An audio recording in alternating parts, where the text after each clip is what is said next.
kalaupun sampai dengan 31 Mei ini masih kami urus, insya Allah masih ada kesempatan untuk menyelesaikannya.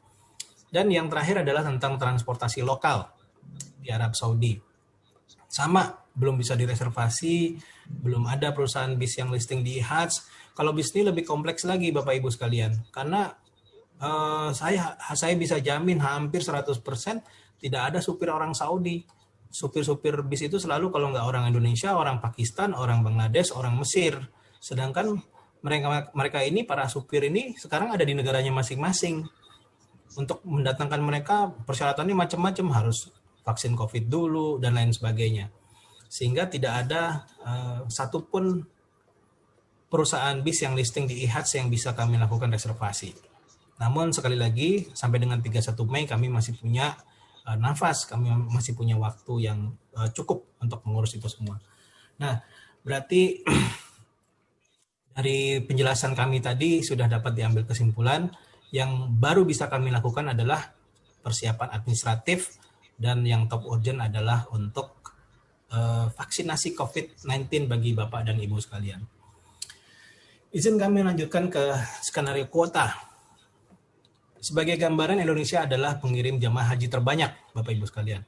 221.000 jamaah haji dari Indonesia, dengan perincian 8%-nya untuk jamaah haji khusus, yaitu 17.680, dan sisanya adalah saudara-saudara kita di jamaah haji reguler. Tadi di awal Pak Dirjen sudah mengatakan ada 6 skenario, yang 2 kami merahkan karena sudah dengan tegas beliau katakan 100% sudah tidak mungkin, 50% jauh harapannya, berarti sudah kita berkutat dengan konsentrasi kuota 30%, 25%, 15%, dan 5%. Kami sudah coba lakukan mitigasi ya. Dengan asumsi 25 dan 30%, maka ini yang kami dapat. Maka kami coba rinci satu-satu Bapak Ibu ya. Kuota nasional 221.000, kuota hajinya 8%. Kemudian ada kuota lansia di situ sebanyak 1% dari kuotanya haji khusus. Kemudian ada kuota pendamping, yaitu 2 kali lipat jumlah kuota lansia. Kemudian ada kuota pengurus, ada kuota pembimbing jamaah, dan ada kuota dokter. Sehingga didapat kalau 25%, maka jamaah haji khusus sekitar 3.894. Dan kalau kuotanya 30%, maka jamaah haji khusus mendapatkan porsi sekitar 4.673 orang jamaah. Dan kami coba buat mitigasinya, nomor porsi akhirnya adalah seperti ini. Nanti insya Allah filenya kami sharing, sehingga Bapak Ibu sudah punya bayangan, oh nomor porsi saya alhamdulillah masuk nih dalam jaringan ini dan seterusnya. Tapi sekali lagi mohon dicatat, ini adalah mitigasi. Artinya belum ada ketentuan apa betul 30%, jangan-jangan malah 100%, alhamdulillah, wallahu alam ya. Dan ini kalau skenario kuotanya 5 sampai dengan 15%. Kami langsung ke akhir aja.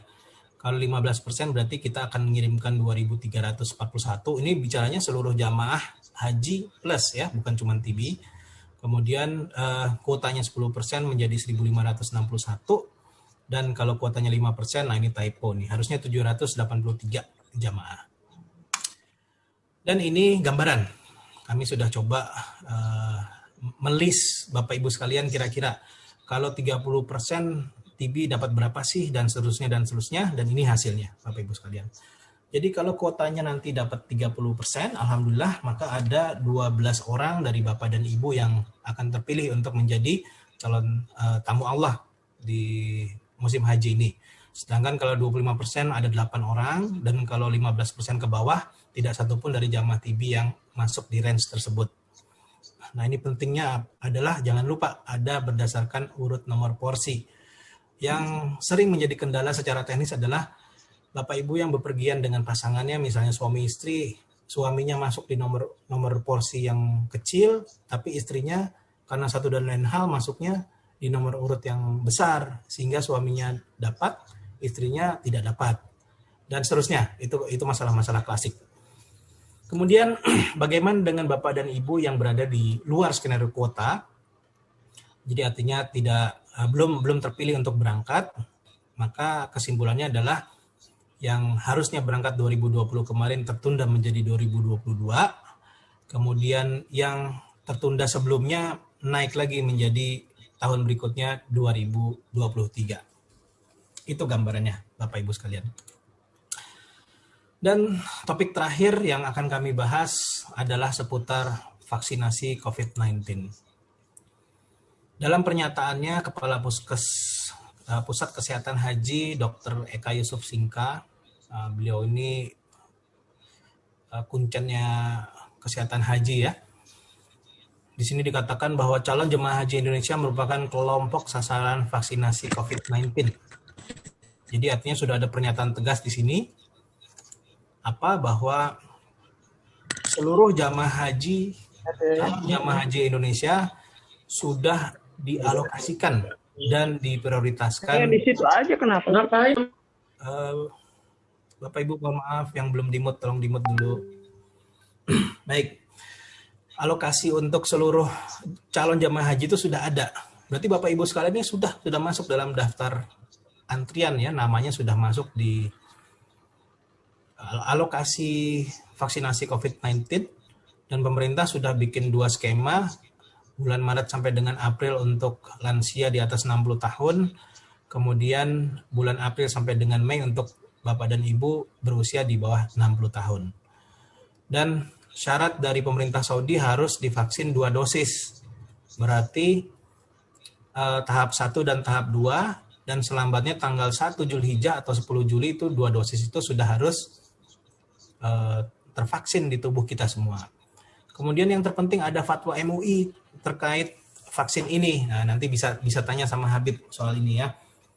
Fatwanya apa? Ada 2, satu tentang vaksin merek Sinovac dan kedua tentang vaksin merek AstraZeneca.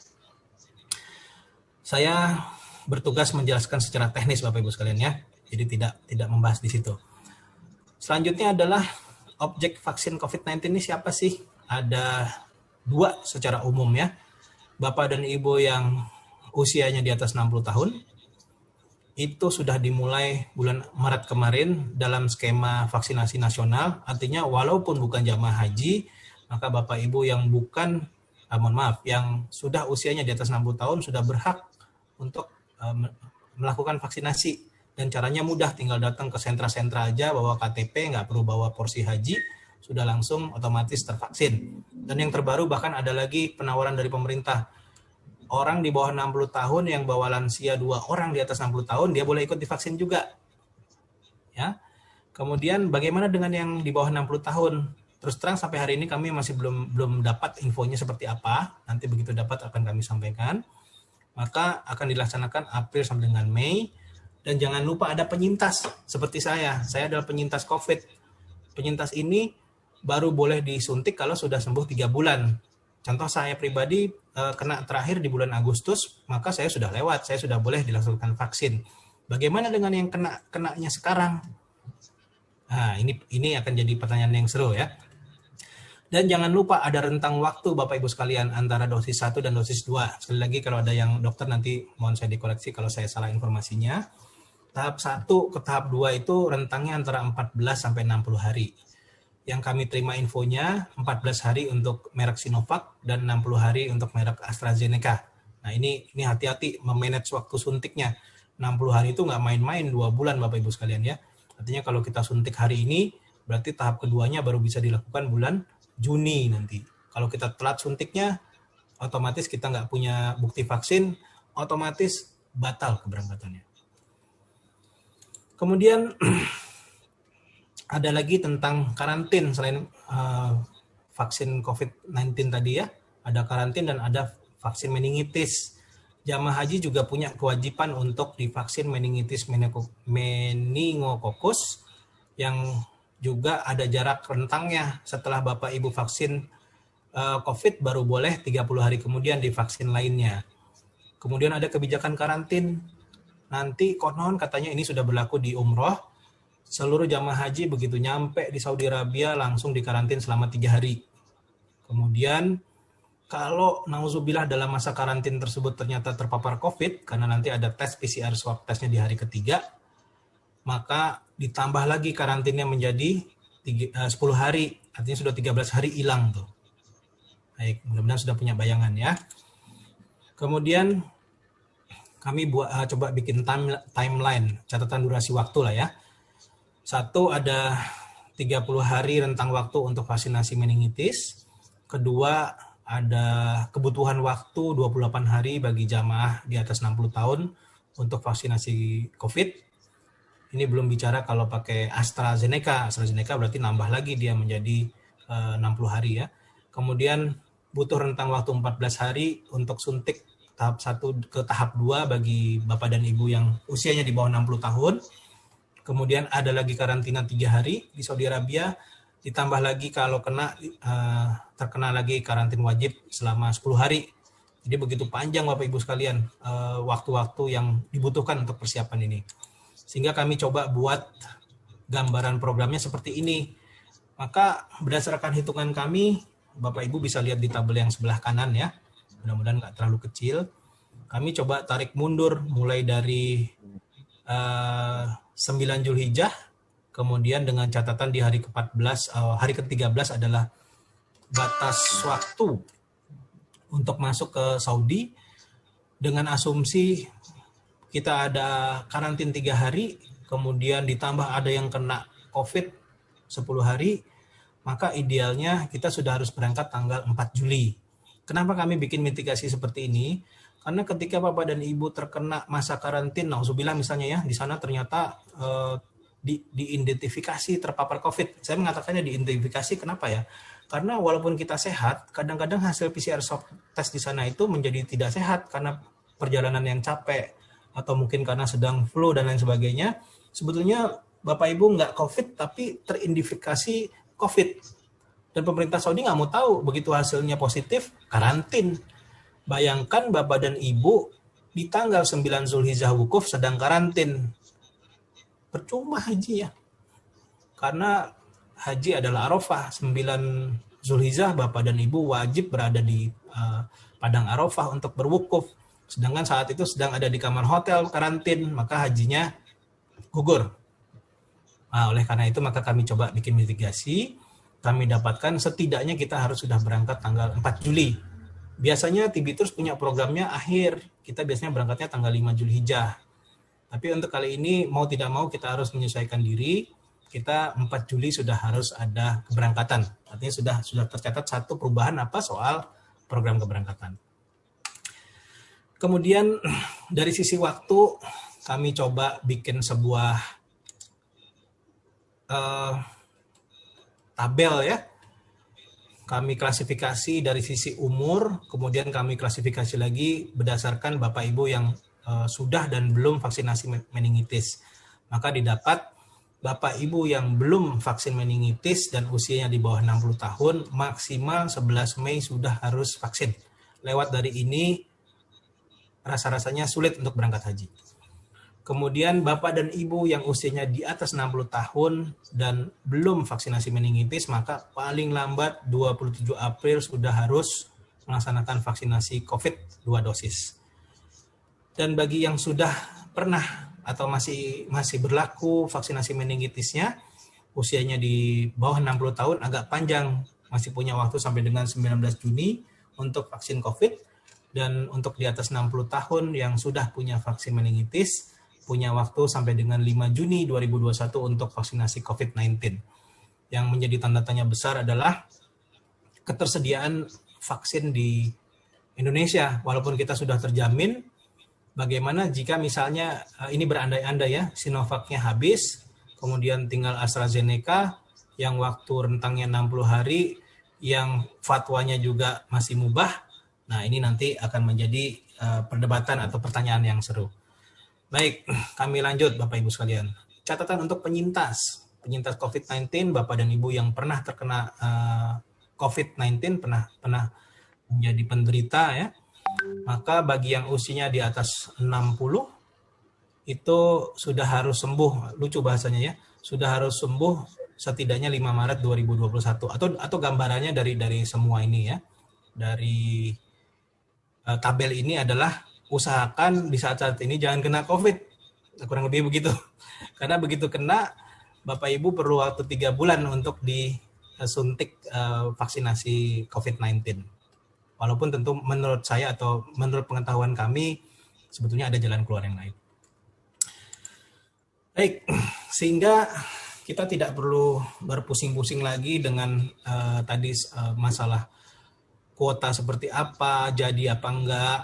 Kami wajib menyiapkan Bapak dan Ibu sekalian, setidaknya ada 3 langkah yang harus kami siapkan.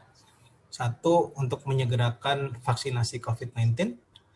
Yang kedua, untuk menyegerakan vaksinasi meningitis.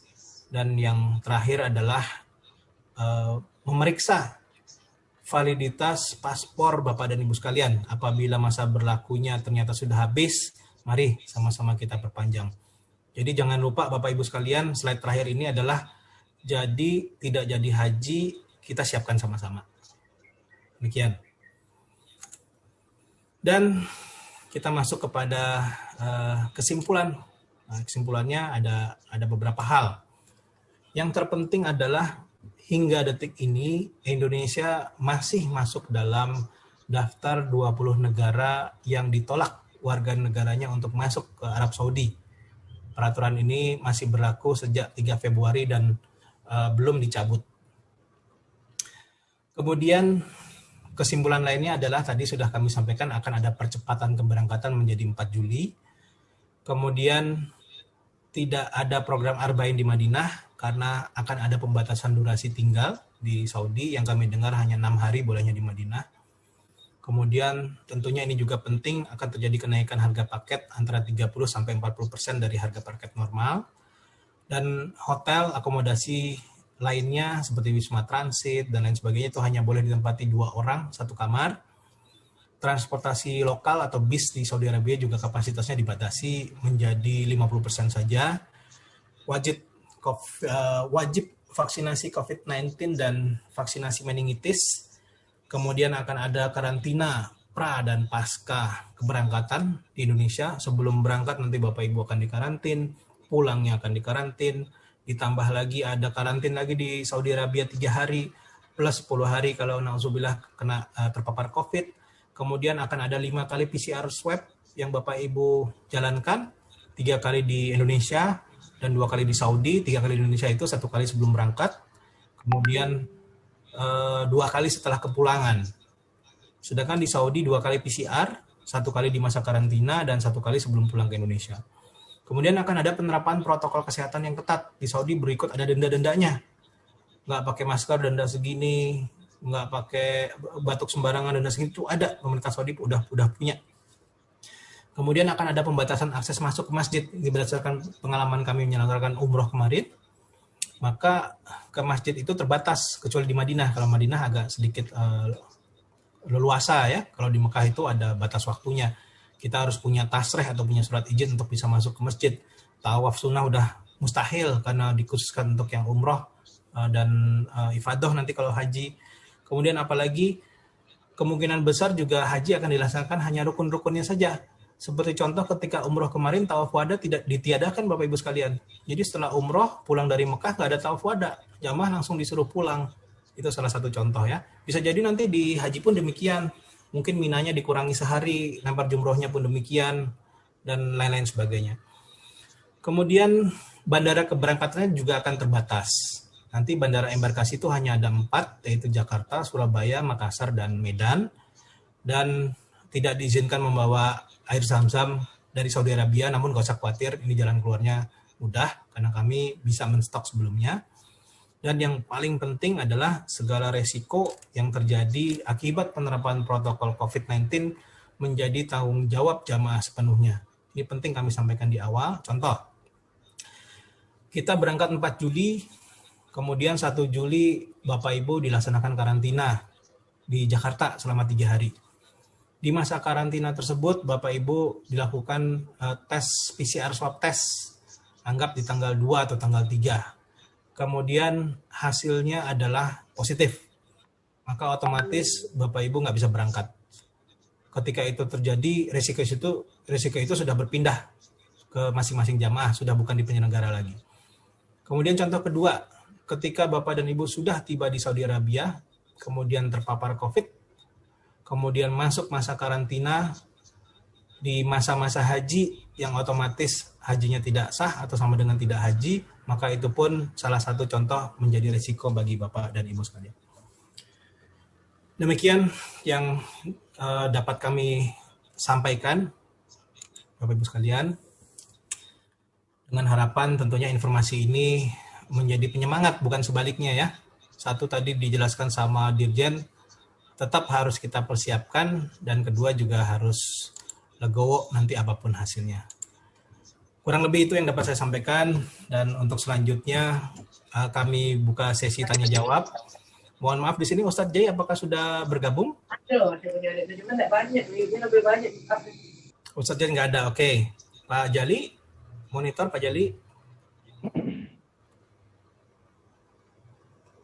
Oke, baik.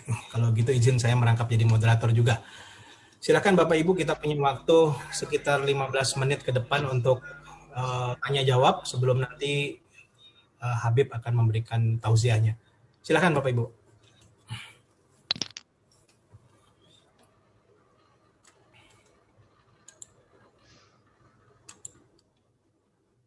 Saya ingin bertanya Pak Firman. Ya, silakan Bu. Dengan siapa nih?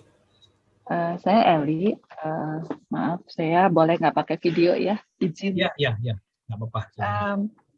Tadi ada Pak Firman menyampaikan mengenai resiko berpindah. Itu artinya apa sih? Hanya itu aja sih pertanyaan saya. Okay. Resiko berpindah itu artinya apakah kemudian kita dibilang gugur dan itu semua kita tidak akan mungkin mengikuti lagi di selanjutnya, atau ikut urutan lagi dan membayar kembali seperti awal, itu bagaimana Pak Firman? Minta tolong penjelasan. Terima kasih. Baik. Terkait dengan apa yang disampaikan tadi, lebih menyangkutnya kepada kuota atau porsi yang dimiliki oleh Bapak dan Ibu. Karena dalam sistem Siskohat, sistem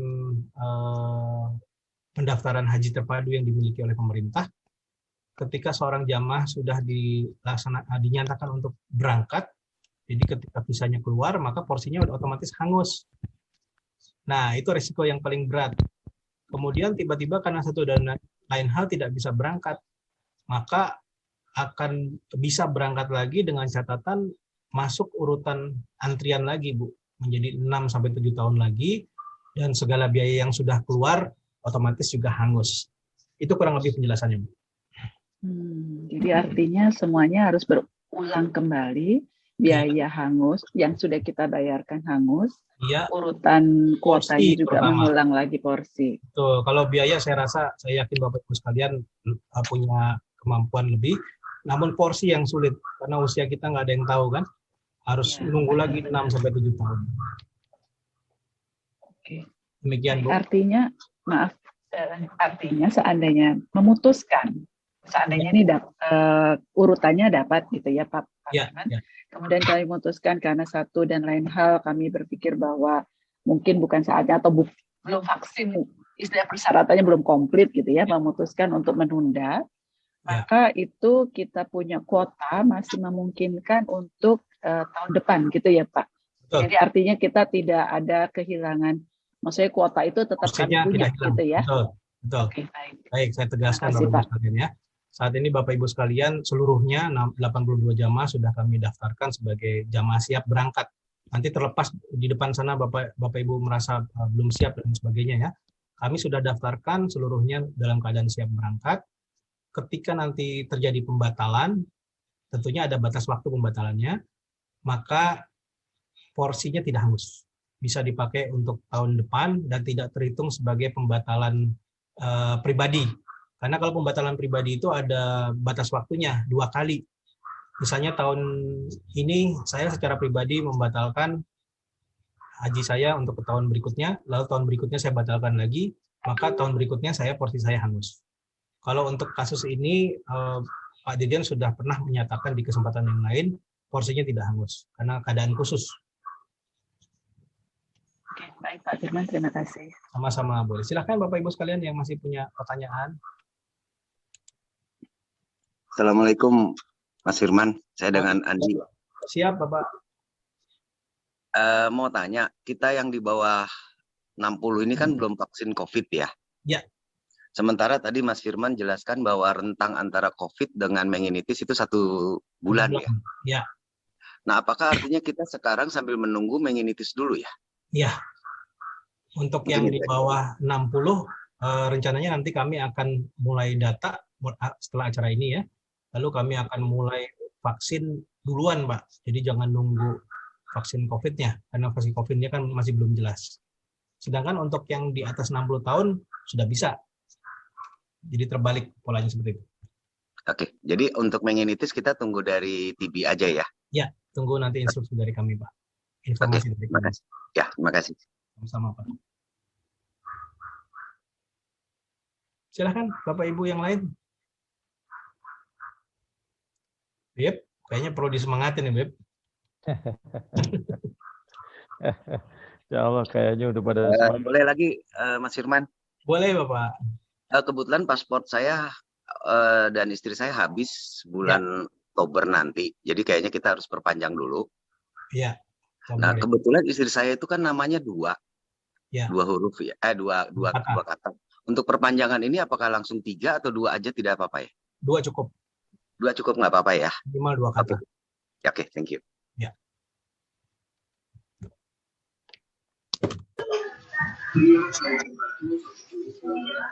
Silakan Bu Yustinia, ada yang ingin ditanyakan?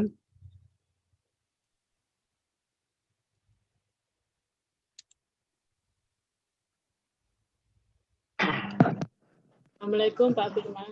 Waalaikumsalam warahmatullahi wabarakatuh. Kalau dia 20%, maka nomor urut 1 sampai 20. Jadi supaya kita bisa mengancang-ancang. Ya. Assalamualaikum. Sebentar, tadi belum selesai Bu Yustinia. Pertanyaannya apa, Bu? Iya, Mama minta chat langsung dengan Pak Firman nih. Pelaku lambat ini. Boleh, Bu. Boleh chat sama saya, boleh. Nomor urut itu Pak, maksud saya. Nomor urut, iya. Nomor urut keberangkatan, jadi kapan supaya bisa mengancang-ancang apakah masuk yang nomor urut atas atau nomor gitu. Oke. Jadi Bu, mohon maaf semangat kita sebetulnya nggak ke situ ya. Itu kan sifatnya masih mitigasi, masih pengantar. Bisa iya, bisa enggak. Semangat kita justru bersiap-siap. Insya Allah kita semua berangkat. Kurang lebih begitu. Jelas Bu ya? Jadi nggak dikeluarin nomor urut kita ya Pak ya, gitu maksudnya? Enggak, kita sementara tidak mengeluarkan kecuali sudah ada informasi yang resmi, baik dari pemerintah Saudi maupun pemerintah kita. Kalau sudah resmi, maka kami punya kewajiban untuk menyampaikan nomor urutnya. Berhubung ini masih sifatnya mitigasi, Dirjen pun juga mengatakan belum ada informasi resminya, maka kita harus berandai-andai seolah-olah kita semua insya Allah akan berangkat. Semangatnya di situ, Bu. Oh gitu ya udah. Makasih ya. Assalamualaikum. Salam, semangat. Silakan, tadi ada yang sudah nyalakan mic. Silakan Bapak. Assalamualaikum Pak. Ya, salam Bu Yudi. Ya, maaf nih saya terlambat, tapi nanti kita minta tolong di chat aja kira-kira yang berangkat siapa-siapa aja. Saya terlambat, saya maaf banget. Baik. Jawabannya sama Bu. Kita semua masih dianggap berangkat insya Allah. Insya Allah. Tapi yang kemarin itu memang kita ini ya Pak ya, kita sudah terdaftar ya Pak ya? Sudah terdaftar. Alhamdulillah. Ya udah, berarti saya dapat informasi lagi mungkin ya, selanjutnya ya. Oke. Ya, begitu ada informasi pasti kami sampaikan. Oke, makasih banyak Pak ya. Sama-sama Bu Yuli. Iya, Assalamualaikum warahmatullahi wabarakatuh. Alhamdulillah, masih siang Bu, belum malam. Saya itu karena terlambat jadi saya nggak panik. Aduh lupa ini. Iya Bu. Iya, makasih banyak ya Pak Firman. Sama Bu. Silakan yang lain. Assalamualaikum Mas Firman. Assalamualaikum warahmatullahi wabarakatuh. Iya, Mas Firman ya. Oh iya. Iya, Mas Firman, saya mau tanya, itu nanti yang untuk meningitis sama yang vaksin itu langsung dari TB-nya atau kita melakukan sendiri, Mas? Itu pertanyaan yang pertama, gitu. Nah, yang kedua, kalau kita sudah berangkat haji, ya naudzubillah min dzalik, tiba-tiba di sana kena COVID, berarti ya udah berarti kayak ibaratnya hangus ya Mas ya, ininya hajinya. Ya, betul. Ya, oke. Itu aja Mas. Terima kasih Mas. Ya. Oke, pertanyaan pertama tadi soal vaksinasi meningitis.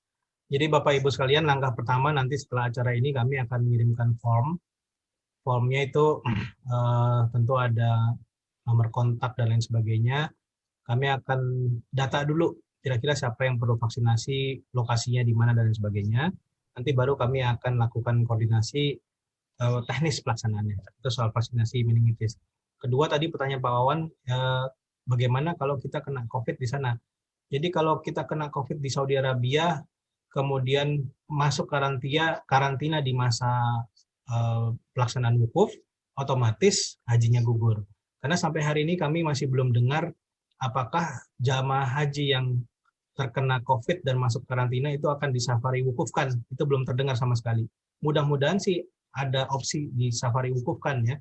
Jadi safari wukuf itu gambarannya Bapak Ibu sekalian adalah bagi semua jamaah haji yang walaupun dalam keadaan sakit berat, itu nanti akan dibawa sama ambulan ke Padang Arafah sekedar untuk menghadirkan yang bersangkutan di Padang Arafah sehingga sah hajinya, walaupun dalam keadaan sakit.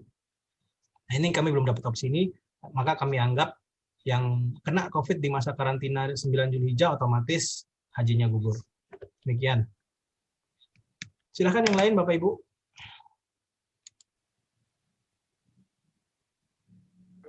Assalamualaikum Pak Firman. Assalamualaikum warahmatullahi. Saya Bu Agus. Maaf Ya. ini tulisannya Bapak Agus. Siap. Sehubungan dengan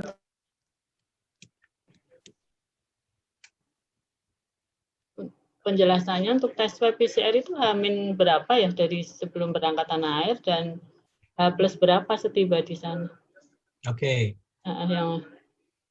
Yang pertama itu, kemudian yang kedua mengenai data nama tadi kan insya Allah kan sekitar kemungkinan 12 nama ya yang teratas. Itu apakah bisa diperkirakan bahwa dulu yang data nama Bapak sampaikan untuk kemungkinan berangkat tahun 2020 kan ada itu. Ya. Ada kemungkinan 12 nama di atas itu. Oke. Itu udah urut porsi itu. Kemungkinannya seperti itu. Apakah demikian? Terima kasih. Wassalamualaikum warahmatullahi wabarakatuh. Assalamualaikum warahmatullahi. Ada 2 pertanyaan soal swab sama soal nama ya. Izin saya menjawab Bapak Ibu soal swab. Maka swab akan dilakukan 48 jam sebelum Bapak dan Ibu berangkat ke Saudi. Berarti kalau kita berangkat tanggal 4, swabnya sudah di tanggal 2 atau paling lambat tanggal 3. Itu swab PCR pertama. Kemudian ketika Bapak dan Ibu sampai di Saudi akan dilakukan karantin selama 3 hari. Berarti tanggal 4, tanggal 5, tanggal 6, tanggal 7. Nanti di swab lagi di tanggal 6 atau tanggal 7-nya. Nah itu yang paling menentukan apakah kemudian jamaah dikarantina lagi tambahan 10 hari atau sudah bebas untuk berkeliaran di Masjidil Haram ya. Mohon maaf, untuk beribadah di Masjidil Haram. Itu swab yang kedua. Nanti Bapak Ibu akan jalankan lagi swab ketiga ketika mau pulang ke Indonesia. Nah, di situ juga seru.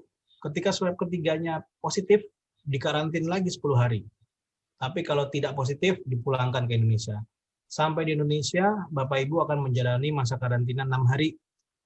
6 hari akan terjadi 1 kali tes swab sehari setelah pulang, dan 1 hari swab tes sehari sebelum meninggalkan karantina. Total ada 5 kali. Bapak Ibu akan mengalami swab PCR test. Ya, swab PCR test itu bagi yang sudah pernah lewat hidung, lubang hidung 2 dan lewat tenggorokan 1 kali. Itu jawabannya. Kemudian untuk data, sekali lagi Bapak Ibu, kami belum dalam kapasitas untuk mengumumkan siapa yang berhak untuk berangkat dan tidak berangkat. Semangatnya adalah kita semua dianggap berangkat semua, maka kita semua wajib untuk mempersiapkan diri. Amin ya Allah. Ya. Baik, di sini saya lihat ada yang sudah raise hand, Pak Munir, Ustadz Munir. Nah, Bapak Ibu sekalian, Ustadz Munir ini adalah salah satu pembimbing Mutawif TB yang ada di Saudi Arabia. Silakan Ustadz. Ya, assalamualaikum. Waalaikumsalam warahmatullahi. Assalamualaikum. Ada data pertanyaan untuk warga Saudi. Saya sangat mengharapkan kepala suku Ustadz Khalid untuk memberikan pertanyaan-pertanyaan itu, karena beliau lebih menguasai tentang hal ini. Ya. Demikian Pak Firman. Baik, Ustadz, terima kasih sudah diingatkan. Pak Khalid, apakah sudah bergabung di sini? Ustadz Khalid? Ya, kami sangat berharap sebenarnya beliau juga hadir supaya bisa memberikan gambaran-gambaran tentang keadaan nyata di sana ya. Namun sayangnya beliau belum bisa hadir. Baik, kami masih punya waktu. Ibu Ati Martina, silakan Bu.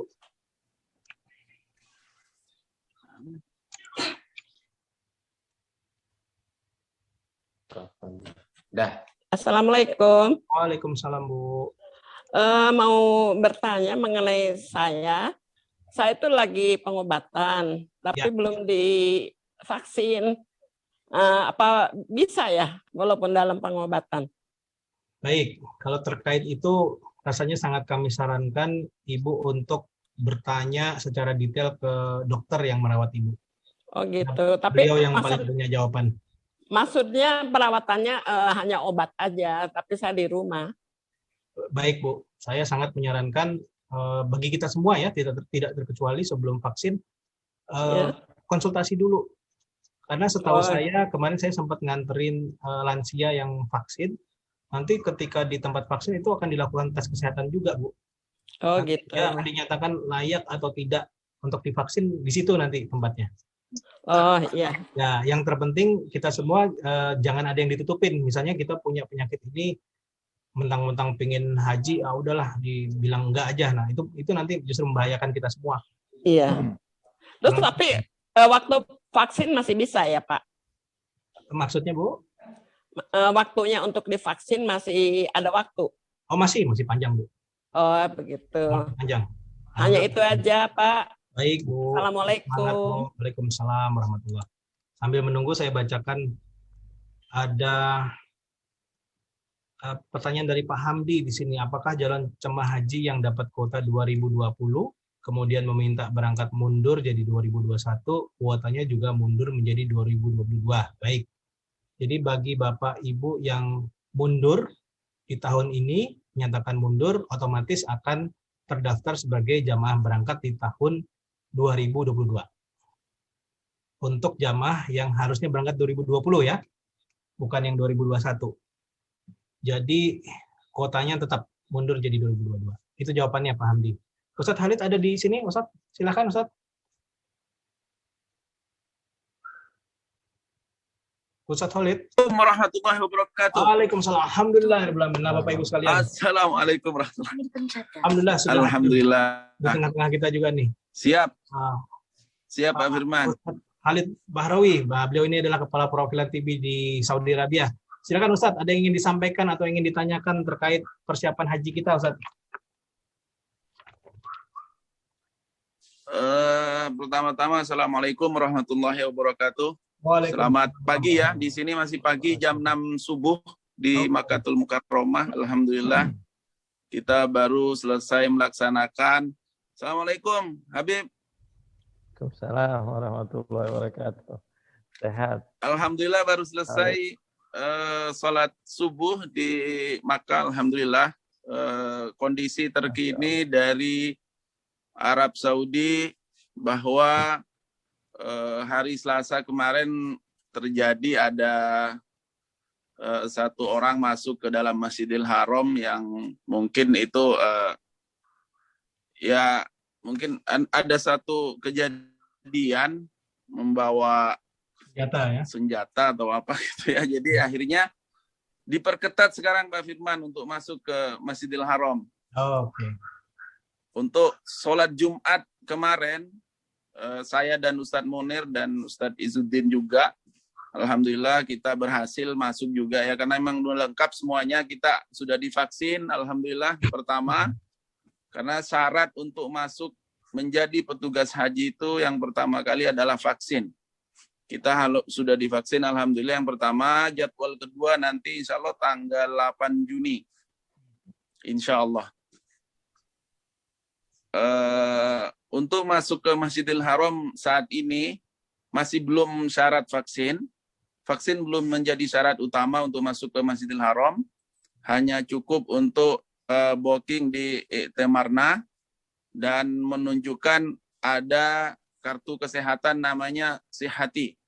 Jadi dari Tawakalna juga kita harus dipersiapkan untuk sebelum masuk ke Masjidil Haram, karena di situ menjadi syarat kita bahwa setelah dicek di Tawakalna itu bahwa kita sehat gitu, Pak Firman. Ya.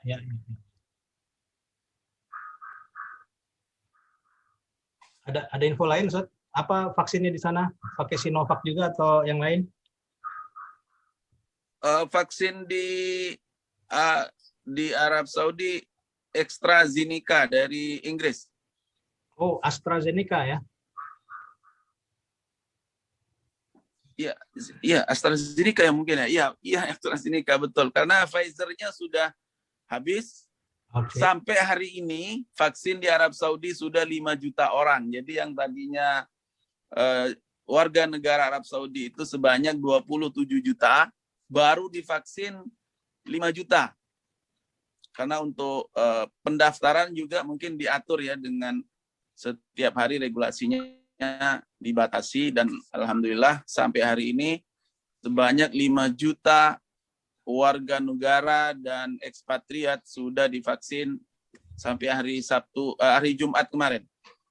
Baru 5 juta, Pak Firman. Jadi tinggal sekitar 22 juta orang yang belum divaksin. Masih banyak ya. Karena memang ada juga warga negara Arab Saudi termasuk Syekh kita Al-Zaidi itu belum mau divaksin sampai hari ini. Saya juga bingung gitu. Katanya khawatir ditaruh chip lah apa segala, padahal tidak sebenarnya. Iya. Oke, Jadi Bapak Ibu. sama, bukan hanya Indonesia masalah vaksin ini. Arab Saudi pun ada juga orang yang masih nolak ya. Kontroversi gitu ya. Ya, ada yang menolak, ada yang mau juga. Kalau untuk petugas haji yang berkegiatan di bidang haji, perhotelan, Kementerian Kesehatan, Kementerian Haji, muasasa, maktab, semua yang berniat untuk melaksanakan ibadah haji ataupun menjadi petugas, di situ wajib divaksin. Oke. Baik, menarik Bapak Ibu sekalian ya, karena kalau data yang disampaikan Pak Khalid adalah sudah 5 juta yang divaksin di Saudi, sedangkan yang kami dengar Saudi akan menyelenggarakan haji secara terbuka kalau 60% warganya sudah disuntik. 60% berarti sekitar 12 jutaan ya. Berarti masih ada 7 jutaan untuk dikejar sampai dengan 1 Zulhijjah. Mudah-mudahan terkejar ya. Ada informasi lain, Ustaz? Amin. Untuk bandara masih belum dibuka, termasuk 20 negara yang dilarang untuk masuk ke Arab Saudi, dan yang negara diperbolehkan pun yang tidak tercantum dalam 20 negara pun belum ada yang datang sampai hari ini. Cuma sekitar mungkin 5 hari yang lalu ada warga negara Irak yang masuk, Pak Firman. Oke. Ya, warga negara Irak yang masuk melaksanakan ibadah umroh, dan hanya Irak ya. Yang lain belum diperbolehkan karena Uni Emirat juga dilarang, termasuk dalam 20 negara itu. Dan untuk jadwal masuk penerbangan ke Arab Saudi masih tanggal 5 Syawal. 17 Mei ya? Ya, 17 Mei. Dan kalau berbicara masalah pelaksanaan haji untuk tahun ini, memang kita berharap semuanya untuk bagaimana supaya penerbangan ini segera dibuka, Pak Firman. Jadi intinya kalau membahas masalah haji, kita harus menunggu keputusan Kementerian Kesehatan Arab Saudi untuk pembukaan larangan penerbangan masuk ke Arab Saudi. Mungkin itu yang paling utama dalam kasus haji ini, Pak Firman. Ya. Oke, baik. Terima kasih banyak Ustaz Khalid atas penjelasannya ya. Bapak Ibu sekalian silakan, apabila masih ada pertanyaan, tadi saya lihat ada yang raise hand, Pak Deden. Silakan Pak Deden. sebelum saya serahkan ke Habib. Ya.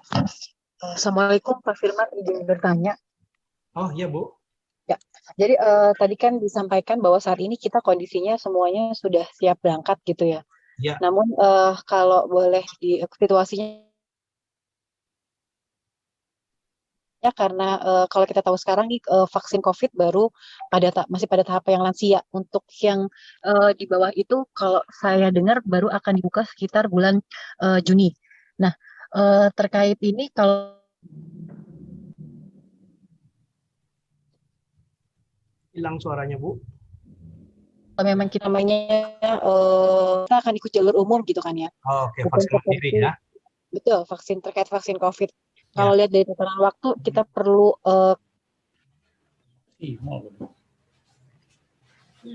kalau Sinovac kita perlu 28 hari dari yang satu yang vaksin meningitis gitu. Nah, artinya apabila kalau dalam kondisi teknis tersebut kalau kebetulan kami sudah 2 kali tunda, artinya kami harus berangkat tahun ini. Tapi kalau kebetulan kepentok yang Mas Hanis ini, apakah artinya tadi kami mau mengkonfirmasi, artinya tidak hangus ya? Akan pasti kuotanya akan menjadi ke tahun berikutnya gitu ya Pak? Ya, oke. Itu aja pertanyaannya. Baik, jadi yang saya tangkap adalah ketika ternyata pemerintah Indonesia atau kita sebagai jamaah haji tidak mampu divaksin COVID-19 karena keterbatasan vaksinnya ya, bukan karena tidak mau ya, maka otomatis ini masuk ke dalam kondisi darurat. Tentunya situasi atau porsi hajinya juga tidak akan hangus begitu saja Bu. Itu kan bukan atas keinginan kita. Lalu sebagai gambaran, di tempat saya, di Kelurahan Kayu Putih, di tempat saya tinggal, itu untuk usia di bawah 60 sudah dimulai. Bapak Ibu mungkin sudah mulai bisa mengecek di tempatnya masing-masing ya.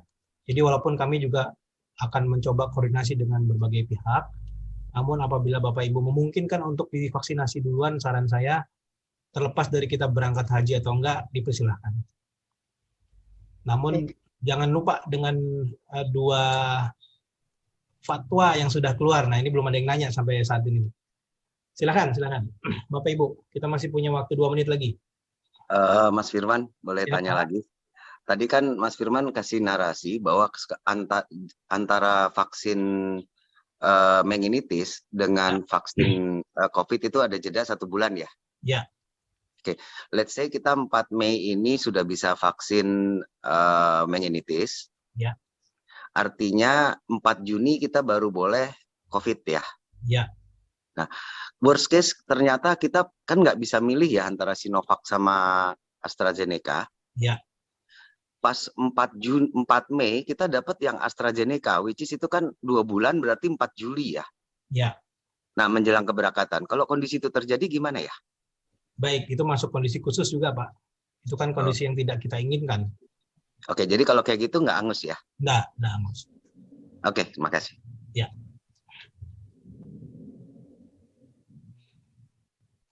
Baik, Bapak Ibu, masih ada 1 menit lagi.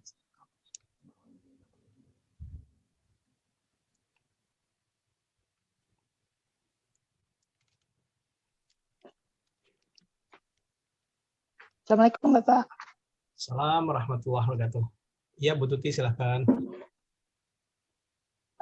Maaf tadi soalnya masih wirawiri jadi takutnya kurang konsen juga. Cuma mungkin untuk menegaskan kembali nih Bapak biar nggak miss ya. Kalau ini kan memang belum ada konfirmasi pasti bahwa apakah kita nanti akan berangkat atau seperti apa misalnya skenarionya seperti apa ya Pak? Ya. Kalau misalnya ini pertama, kalau misalnya nih kita memang mungkin nanti berangkat misalnya, tapi kalau ada hal yang sifatnya urgent misalnya gitu, urgent mungkin tiba-tiba kita harapannya tetap berangkat ya Pak, cuma mungkin dalam situasi misalnya mungkin kalau kayak saya bekerja, tapi tiba-tiba ada hal urgent yang di mana harus tidak bisa berangkat, tapi mungkin tahun depan. Nah, itu skenarionya seperti apa. Tetapi memang ini saya cuma berpikir ketika nanti ada hal yang sifatnya selain kalau sakit pasti kan mungkin enggak ya, tapi ada hal yang perlu dikomunikasiin gitu. Karena kebetulan kalau misalnya kami yang misalnya pekerja kan memang harus jauh-jauh hari mengkomunikasikan sama tempat kita bekerja. Nah itu sih Pak. Artinya kalaupun memang ini memang skenario kan dari kemarin sangat mepet ya. Tetapi kalau misalnya tiba-tiba ada informasi berangkat gitu. Nah artinya kan kita juga harus siap-siap